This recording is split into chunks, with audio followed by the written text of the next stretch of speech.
The old dog hobbled through the parking lot, ribs showing, coat matted, just looking for shade. The bikers howled with laughter. Look at that broken mutt, chucking beer cans and insults like it was a game. But when one of them stepped forward to land a kick, the dog moved fast, precise, deadly. What happened in the next 10 seconds shut every mouth in that lot, because that wasn't just some stray. That was a war machine in disguise. You never really know someone's past just by looking at them. Sometimes the quietest ones, the ones that seem forgotten, carry the loudest stories. This dog wasn't begging. He wasn't broken. He was watching, waiting, and when the moment came, he reminded the world exactly who he used to be and why you never mess with a warrior, no matter how old he looks. The sun beat down hard over Red Bluff, a little town that clung to the edge of nowhere like it was hanging on by splinters. Dust clung to everything, windows, signs, skin, and the air shimmered above the cracked asphalt like it was trying to disappear. Nothing exciting happened in Red Bluff,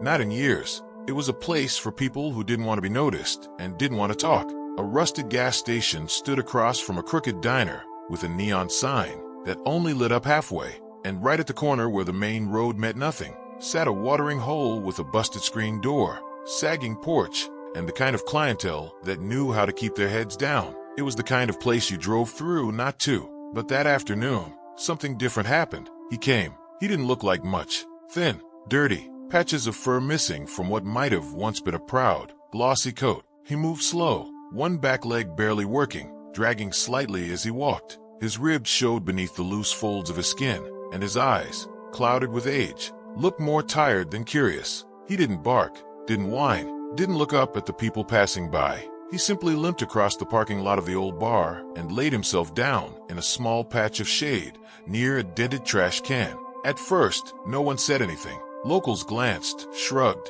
Just another stray. Happens all the time. A waitress inside the diner pressed her forehead to the glass and whispered, "Poor thing," before going back to her shift. The gas station attendant across the road rolled his eyes and muttered, probably looking for scraps, and turned back to counting the same stack of bills he always did. No one thought much of it. No one except the group of bikers that had rolled into town a few hours earlier. There were 5 of them, loud, leather-clad, full of beer and cocky swagger. They weren't from Red Bluff, out-of-towners, probably headed toward the canyon highways for a weekend ride. And like most people who thought themselves tough, they looked for something weaker than them to kick around. The dog was an easy target. He didn't flinch when they pointed at him, didn't lift his head when they laughed. He just laid there, quiet, still, as if the world had forgotten him, and he had let it. "Yo," one of the bikers said, tilting his chin. "Check out that mangy thing. Looks like he's been dead for a week." Laughter. Another added, "Bet you he can't even stand. Look at him, he's finished."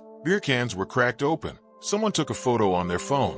One of them zoomed in on the dog, then turned the screen around to show the others. More laughter, but the dog didn't move.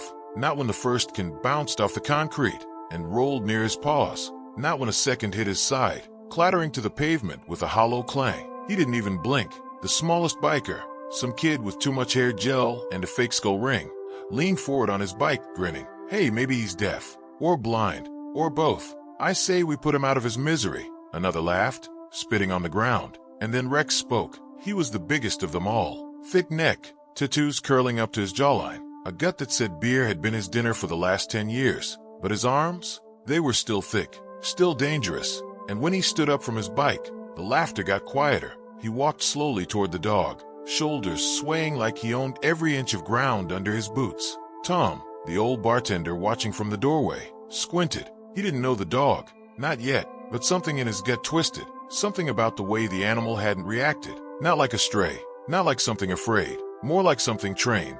Rex stood over the dog, casting a long shadow. He looked down, then to his friends, smiling wide. "You ain't gonna move, huh? Let me help you with that." He pulled his leg back. No hesitation, no mercy. He was about to kick the dog right in the ribs, and that's when the air changed. It wasn't loud. It wasn't dramatic.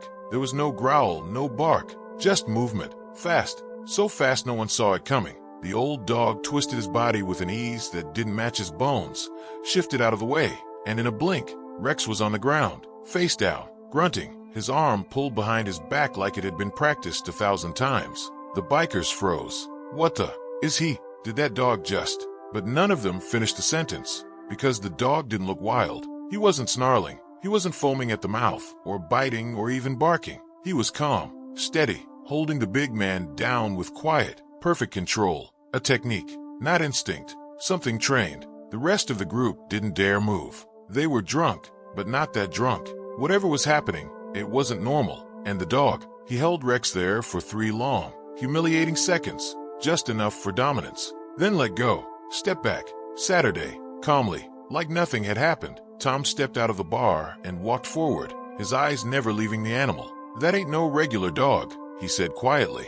The others looked at him, confused, but Tom's voice was firm, steady. "That's military." No one laughed after that. The group picked Rex up, who didn't say a word, and got on their bikes. They didn't finish their beers. They didn't finish their insults. They just left. And the dog, he laid back down in the same patch of shade, as if none of it mattered, as if this whole moment was just a tiny ripple in the pond of a long, forgotten life. Tom couldn't get it out of his head. That control, that movement, it was too precise. Later that night, after the bar closed, he brought out a bowl of water and some leftover steak from the kitchen. "Here you go, boy," he whispered, gently placing it on the ground. The dog looked at him, really looked at him, eyes cloudy, sure but focused. And in that second, Tom felt something snap into place. "I've seen you before," he said. Not the face, not the coat, but the way he moved. "I served," Tom whispered. "Long time ago. I saw dogs like you overseas. They saved more lives than most men ever did." The dog ate quietly, without rushing. Then he looked out toward the darkness again, and Tom sat beside him, silent, because somehow, even without knowing the full story, he understood. This wasn't a stray. This wasn't some lost, broken mutt. This was a soldier, and something, or someone, had brought him back here for a reason. That night, Red Bluff felt different. The wind picked up around midnight, stirring dry leaves into tiny swirls across the parking lot. The neon bar sign buzzed weakly, its flickering light barely casting enough glow to make out the dog's figure in the shadows. Tom couldn't sleep. He kept turning the moment over in his head. Rex's fall, the hold, the speed. He had seen dogs do that before, but not just any dogs. He'd watched military K9s disarm men twice their size. He'd seen them pull soldiers from burning vehicles, chase down hostiles across mine-strewn hillsides. Those dogs had something in their eyes. Not fear, not even aggression. Focus, purpose, a mission embedded deep in their bones. The next morning, the dog was still there. Someone had left another bowl of water. Someone else, maybe the waitress from the diner, left a plate of scrambled eggs. No one said they did it, but the dog noticed. He didn't eat like a beggar. He didn't snatch the food or guard it. He waited a full minute before he touched it, scanning the lot with those pale, watching eyes. Tom lit a cigarette and leaned against the bar's doorway. "You waiting for a command?" he muttered. "Old habits die hard, huh?" The dog looked at him, and for just a second, Tom swore he saw something. A flicker, like the animal recognized his voice. Or maybe the tone, or maybe just the heaviness in it. That afternoon, the sheriff came by. Someone had apparently reported a dangerous dog attack. Left out the part where Rex had thrown the first move. Typical. The sheriff stepped out of his cruiser, adjusted his belt, and looked at the dog. "That the one?"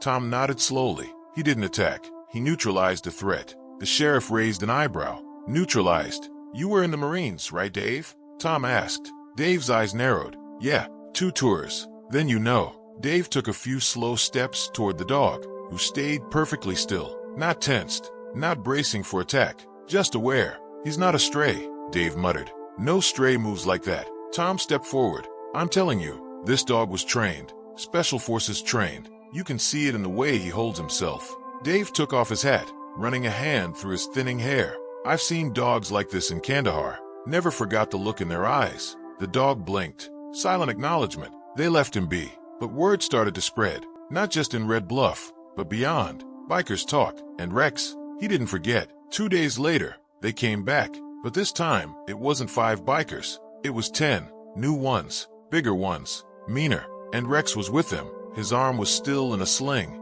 and the look in his eyes was no longer cocky. It was personal. Revenge never travels alone. The town felt it, a pressure, like something about to snap. Everyone stayed inside. The diner closed early. Even the sheriff said he'd check it out in the morning, but the dog stayed. Same spot, same shade. Tom was the only one who dared walk outside. He saw them step off their bikes, boots slamming against pavement like a challenge. "You really think you're tough?" Rex shouted into the quiet street, Hiding behind a mutt? We don't care what tricks he knows. He humiliated me. He made me look weak. I don't care if he was born in a CIA lab. I'll finish him myself this time. Tom stepped forward, shaking his head.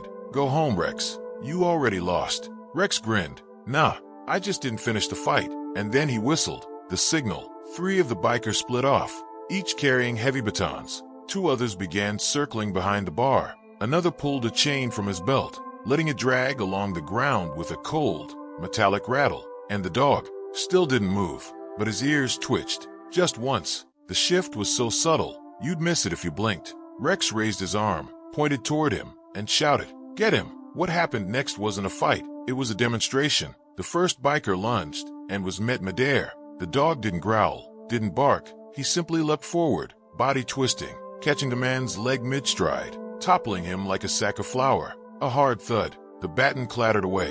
Before the second biker could react, the dog had already pivoted. Low, swift, strategic. One swipe to the back of the knee, down. Another man down. The third tried to run, but the dog was already in front of him. No snarling, no chasing, just standing there, staring. The biker dropped the baton and backed away. "Dude," he stammered. "What is this thing?" Rex's expression turned to fury. "Fight back," he roared. "He's just a dog." But the fear had already set in. The others backed away. Slowly, quietly. This wasn't an animal. This was a machine. A ghost. Something they weren't prepared for. Tom didn't smile. He didn't cheer. He just watched. And the dog, he didn't chase them as they fled. He didn't hold them down again. He walked back to his shade. Saturday. Still, that night, Tom made a call. An old friend. Military contact. You ever hear of a dog unit called Shadow Force? There was silence on the other end. Then a quiet voice said, "Where did you hear that?"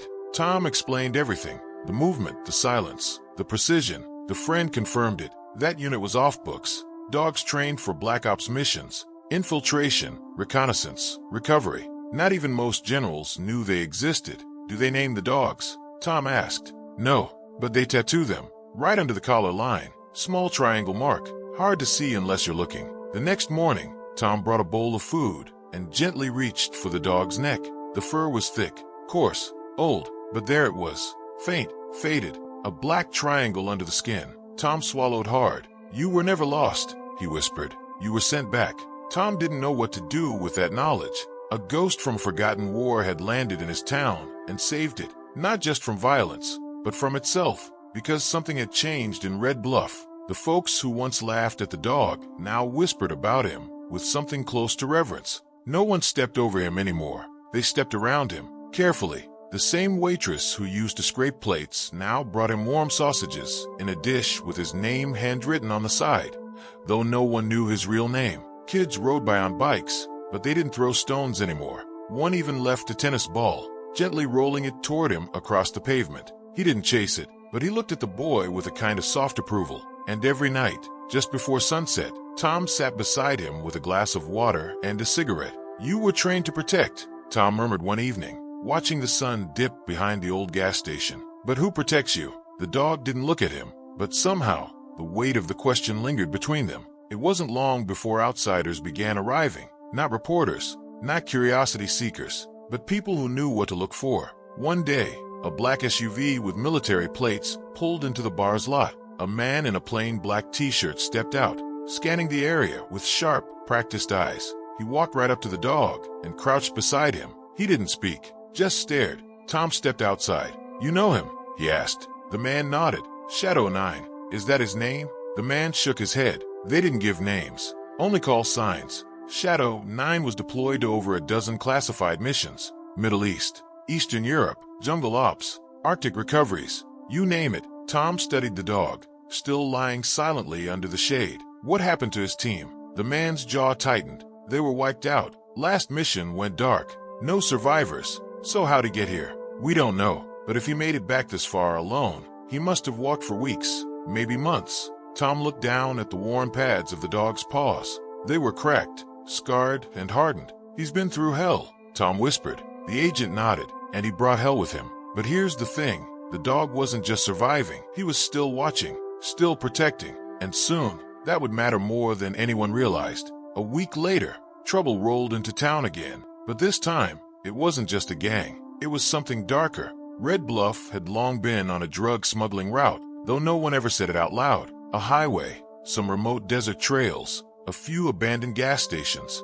It made for the perfect silent handoff point between cartels. Most of the town just looked the other way. But after what happened with Rex, word spread fast. Red Bluff wasn't soft anymore. Something or someone was watching, quietly, constantly. And when dangerous people feel watched, they react. The new arrivals weren't on bikes. They drove matte black trucks with out-of-state plates and windows tinted pitch dark. 3 of them. They rolled in just past midnight, parked outside the bar, and waited. The bartender, a younger guy named Caleb, noticed first. He tried to close early, but the men walked in anyway. They didn't speak, just sat at a corner table, watching, listening. The dog didn't follow them in. He stayed outside, but not far. Tom, who was working late, felt a change in the air as soon as he pulled into the lot. He saw the dog, still lying in the shadows, but something about him looked different. Alert, coiled, ready. Inside, one of the strangers had started arguing with Caleb. Quiet at first, then louder. Tom stepped inside. Everything all right? One of the men turned. He was big, too clean to be a drifter. His hands were scarred, his neck tattooed with a number, his eyes flat. Tom looked at him. If there's a problem, we can handle it civil. The man didn't speak. He just nodded toward the window. Tom turned his head slightly, saw 2 more guys standing by the trucks. Weapons, maybe. No one was stupid enough to pull one in Red Bluff. Not anymore. And then came the sound no one expected. A low growl. Not loud, not warning. A promise. From the shadow near the door, the dog stepped forward. No limp, no hesitation. He walked in slow, tail down, ears back, every muscle precise. He didn't bark. He didn't charge. He just stood between Tom and the men. One of the strangers reached for his belt. The dog moved. In under a second, he was across the floor. Too fast to see, too trained to miss. He didn't bite. He disarmed. The weapon clattered to the floor. Some kind of modified pistol. Before the man even realized he'd been hit, the other 2 stormed in. Too late. The dog turned, growled once, the kind of sound that stops a heart mid-beat. They backed away, and just like that it was over. That was the last time trouble came through Red Bluff. Not because the town changed, but because one dog, one soldier, never forgot who he was. He never barked for no reason, never chased cars, never begged. He didn't need to, because everyone knew. If danger came near, he would know first, and he would end it. They never put up a statue, but someone painted a mural behind the bar. An old, tired dog with pale eyes standing against a burning desert sunset. No name, just 3 black triangles on the collar, and one line beneath it. Not all heroes walk on 2 legs. After that night at the bar, the atmosphere in Red Bluff didn't just shift, it transformed. People no longer passed the old dog with blank expressions or wary eyes. They watched him differently now, not as a stray, but as something more. A protector, a veteran, a survivor. Tom started calling him Ghost. It just fit. The way he moved, the silence that followed him, the look in his eyes that suggested he'd seen more than anyone could imagine, and survived every second of it. But even as people began to respect Ghost, they still didn't know him. That was about to change. Tom wasn't the kind of guy to go digging, but something about Ghost stuck with him. That calm control, that surgical precision, no panic, no hesitation. He wanted to know who, or what, Ghost used to be. So, late one night, after Ghost had settled beneath the back porch of the bar like usual, Tom opened his laptop and started searching. He typed in everything he could remember. Tattoo triangle dog military. Special Forces dog triangle mark. Military dog retired unit classified. Nothing came up at first. Then something odd. An old declassified document from 2008 on a now-archived military forum. The thread was mostly dead, but one comment stood out. They called them the Ghost Pack. K9 Unit 9, Black Ops, off record, lethal in ways no one could explain. Dogs trained not just to obey, but to think, to act without a handler. Shadows. The hairs on Tom's arms rose. Another commenter had posted a blurry image. Night vision still frame. A dog leaping through glass toward a terrorist with a weapon. On the dog's shoulder, 3 faint triangles. Tom leaned closer. Ghost, that's you, isn't it? He clicked the username. It was deleted. He clicked the image link. Broken, but the idea had taken hold. Ghost wasn't just a good dog. He was trained, programmed, molded by war. The days passed, and Red Bluff settled back into its routine. But Ghost didn't. Each morning, before the sun rose, he wandered. Not just random paths, intentional routes, around the perimeter of town. Always the same pattern, always the same checkpoints. One morning, Tom followed him. Ghost didn't seem surprised. He just kept walking, slow, steady, through alleys, behind the gas station, past the old freight yard, along the dry creek bed that once connected Red Bluff to the highway. When Ghost stopped, it wasn't for water or rest. It was to inspect a mark in the dirt, a boot print, fresh. Tom looked at it too. Deep treads, military issue. Someone else came through here? Ghost stared at it for a while. Then, after a minute, covered it with his paw and moved on. That was when Tom knew something was happening again. 2 days later, a man showed up at the diner. Not a stranger, not entirely. Sheriff Dan Griggs. He was ex-military, retired early due to injury, and ran security contracts out of state. Big man, quiet, known to be sharp and no nonsense. He walked into the diner, nodded at a few regulars, then slid into a booth and ordered coffee. Ghost, who had been lying out front, didn't move. Not until Griggs pulled something from his coat and placed it on the table. It was a dog tag, but not for a person, for AK-9. Tom, sitting 2 booths down, saw Ghost's ears twitch. Then slowly, Ghost stood. He didn't bark, didn't growl, but he walked into the diner, stopped in front of Griggs, and stared. Griggs stared back. After a few moments, he spoke. "You're a hard one to find." Tom couldn't help himself. "You know him?" Griggs nodded. "He was one of ours. I was on the handler team for Operation Meridian." "Ghost here? He's a legend." Tom blinked. "Operation what?" Griggs sighed. "Can't tell you much. What I can say is this. This dog saved more lives than most entire platoons. He led raids solo, sniffed out traps no human could, disarmed enemies, protected villages." Tom looked down at the old dog, who now lay silently at their feet. "Why's he out here?" Griggs hesitated. "Because he didn't want to be found. Or maybe because someone else is looking for him." Over the next few days, Griggs stayed in town, not for sightseeing. He asked around quietly, checked out abandoned lots, the old mill road, the freight tunnels near the edge of town. Tom went with him once. "Why are you really here?" he asked. Griggs didn't answer right away.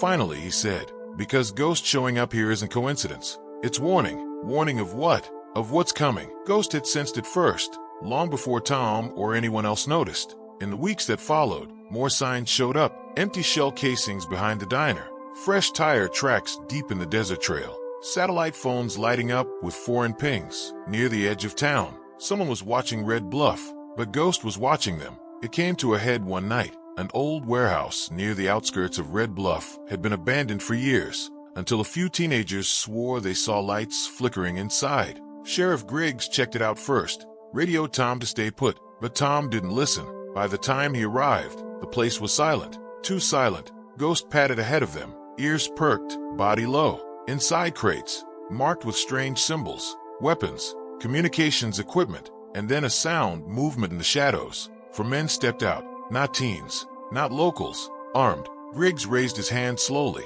Nobody do anything stupid, but the tension cracked instantly when one of the men raised his rifle. Tom barely saw it happen. Ghost exploded into motion, a blur of teeth and power, trained and terrifying. In seconds, 2 men were disarmed. The third turned to run, only to meet Griggs, who tackled him into a wall. The fourth, Ghost cornered him with nothing but a low growl. No blood, no chaos, just pure, brutal control. The warehouse was cleared. The operation was shut down. Turns out, a mercenary group had been using Red Bluff as a relay point, for weapons, for people, for information. They thought it was forgotten, but they forgot about Ghost. Or maybe they never knew. Word spread again, this time beyond Red Bluff. Other towns asked questions. Other veterans visited, but Ghost never left. He stayed with Tom. He still limped sometimes, still slept more than he used to. But when someone strange walked through the town limits, Ghost always knew, always watched, and always stood up just enough for them to know they were being watched by a legend.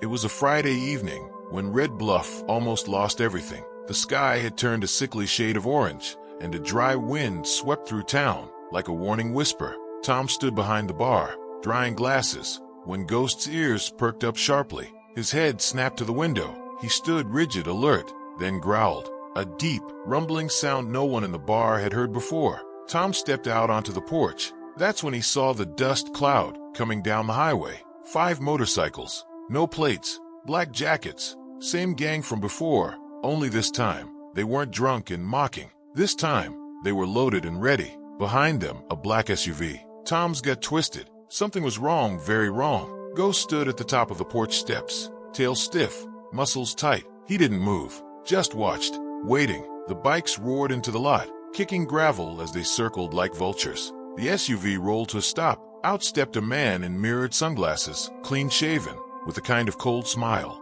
that didn't reach his eyes. He didn't say anything at first, just looked at Ghost. "Well, I'll be," he finally said. "You really did crawl out of the grave, didn't you?" Ghost's growl deepened. Tom stepped forward. "Who are you?" The man didn't look at him. "You don't matter." "He does." He pointed to Ghost. "This dog ruined a contract 10 years ago, got my team killed. I was the only one left. And now, well, let's just say I've been waiting for this." Tom's heart pounded. "This is crazy. He's just a dog." "No," the man snapped. "He's not just anything. He's a weapon that was never supposed to survive."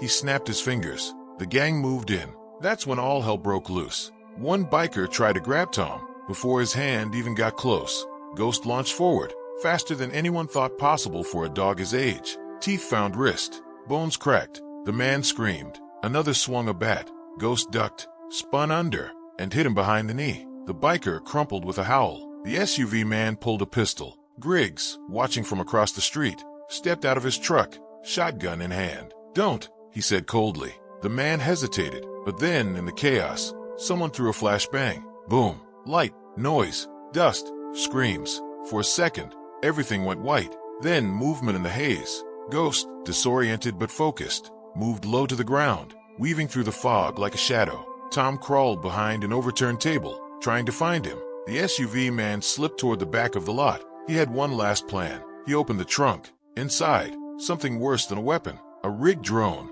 armed and set for detonation. Ghost saw him. He sprinted. The man tried to activate it, finger trembling on the trigger. But Ghost was faster. He slammed into the man's chest, sending the detonator flying. They hit the ground hard. This wasn't a quick takedown. This was a fight. The man wrestled him, tried to throw elbows, twist free. But Ghost was relentless. Every bite, every move, was trained, not to kill, but to stop, disable, control. Finally, the man collapsed, exhausted, defeated. Griggs cuffed him seconds later. The gang scattered. Most of them fled. The rest, too broken or shocked to resist. Tom stood slowly, staring at the wreckage, the overturned chairs, the cracked pavement, and Ghost, his fur matted, limping heavier than usual, but alive, still standing, still protecting. People came out from hiding, silent at first, then a cheer, then applause. Not for the sheriff, not for Tom, but for a dog, an old, scruffy, battle-scarred dog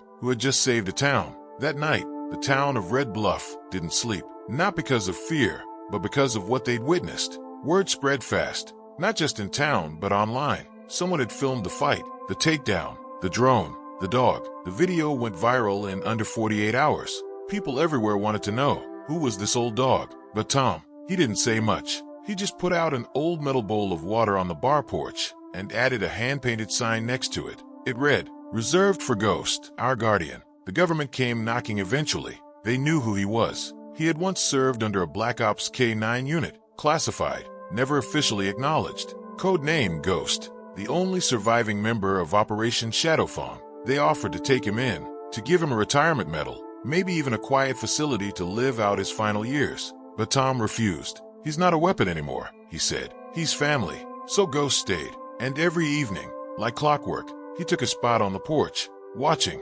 listening, protecting. Not because he had to, because he chose to. Kids would bring him treats. Strangers drove miles just to see him. Veterans would stop and salute him, their eyes watering as they whispered, "Respect, brother." No one mocked him now. There were no more beer cans, no more kicks, just peace. And Ghost, he never barked, never chased, never asked for anything, because he'd already done more than most ever could. He gave a small town its safety. He gave a country its hero. And he reminded the world of one simple truth. You never outgrow your purpose. If this story moved you, watch the next one, because it might just break your heart in the best way.